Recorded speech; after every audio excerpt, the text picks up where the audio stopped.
Hola, vamos a hacer un ejercicio de magnitudes atómico-moleculares donde nos aparece una variación, o sea, no conocemos la fórmula o identidad de la sustancia, la cual tenemos que relacionar, o si bien cantidad o número de átomos o de moléculas.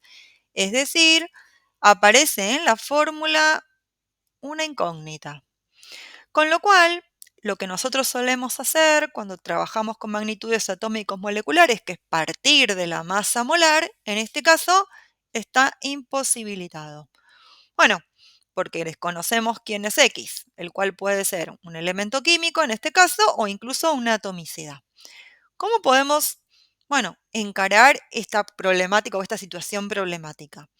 Vamos a plantear lo que nosotros conocemos de la definición de masa molar. Nosotros sabemos que si supiéramos cuánto es la masa molar, esos serían los gramos que correspondería a un mol de la sustancia, a un mol de moléculas. Es decir, a 6,02 por 10 a la 23 moléculas de nuestra sustancia. Fíjense que en este caso nosotros tenemos como dato una determinada masa y un determinado número de átomos de oxígeno, que es uno de los elementos químicos que conforman nuestra sustancia. Entonces, busquemos una relación. Recordemos, nuestro objetivo sería averiguar esto. ¿Cuántos gramos de sustancia corresponden a un mol de moléculas de X2 oxígeno 3? Sabiendo que siempre en un mol tenemos un número igual a 6,02 por 10 a la 23 moléculas. Extendámoslo más allá. Si miramos un poquitito la atomicidad en cuanto al oxígeno, podemos ver o estirar nuestras relaciones. ¿En qué sentido? Cuando nosotros tenemos una sola molécula de X2 oxígeno 3, ahí adentro tenemos 3 átomos de oxígeno. Eso es conocido de mirar la fórmula. Con lo cual, si en vez de tener una molécula tuviera 10, tendría 30 átomos de oxígeno. Si tuviera 1.000.000 de moléculas, 3 millones de átomos de oxígeno. Es decir, siempre tengo el triple de átomos de oxígeno que de moléculas. Con lo cual, si yo tuviera 6,02 por 10 a la 23 moléculas, que es el número que corresponde a un mol, es decir, a la masa que será la masa molar, ahí vamos a tener 3 veces 6,02 por 10 a la 23 átomos de oxígeno. ¿Para qué me sirve analizar esto? Porque podríamos relacionar entonces directamente el número de átomos de oxígeno con el número de moléculas que obtendríamos, con la cantidad de sustancia y ahí con la masa que le corresponde.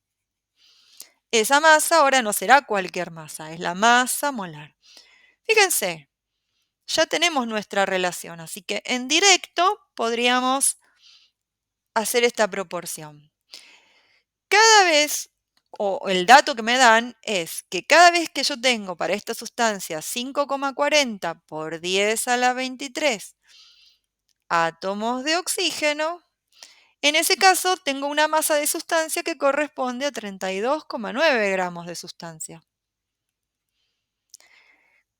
¿Qué pasaría si en vez de tener este número de átomos de oxígeno yo tendría o tuviera 3 por 6,02 por 10 a la 23 átomos de oxígeno? En ese caso, tendría 6,02 por 10 a la 23 moléculas, es lo mismo que decir un mol de moléculas, es decir, que todos esos átomos de oxígeno corresponderán a X y esta X es nuestra masa molar. A mí la cuenta me dio más o menos 110 gramos. Como son los gramos que contienen todos esos átomos, son los gramos que corresponden a un mol. Excelente. En la parte B tenemos que identificar quién es X. Bueno, una vez que tenemos la masa molar, lo que podemos hacer es pensar cómo la calcularíamos. ¿Cómo calcularíamos la masa molar de X2 oxígeno 3?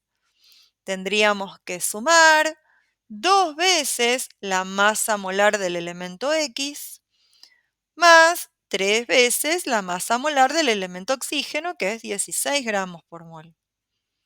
Y todo eso nos tendría que dar lo que encontramos en el ítem A, 110 gramos cada mol. De acá podemos despejar X, ¿no? La cuentita que hay que hacer es 110 menos 3 veces 16, o sea, le restamos lo que pesa el oxígeno, entre comillas.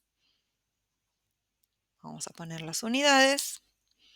Y luego pasamos dividiendo el 2.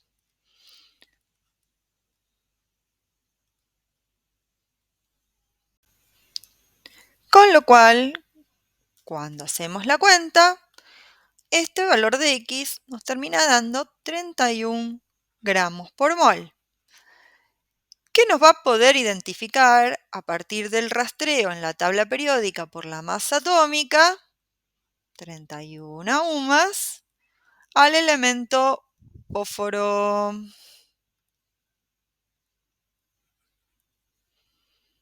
Excelente.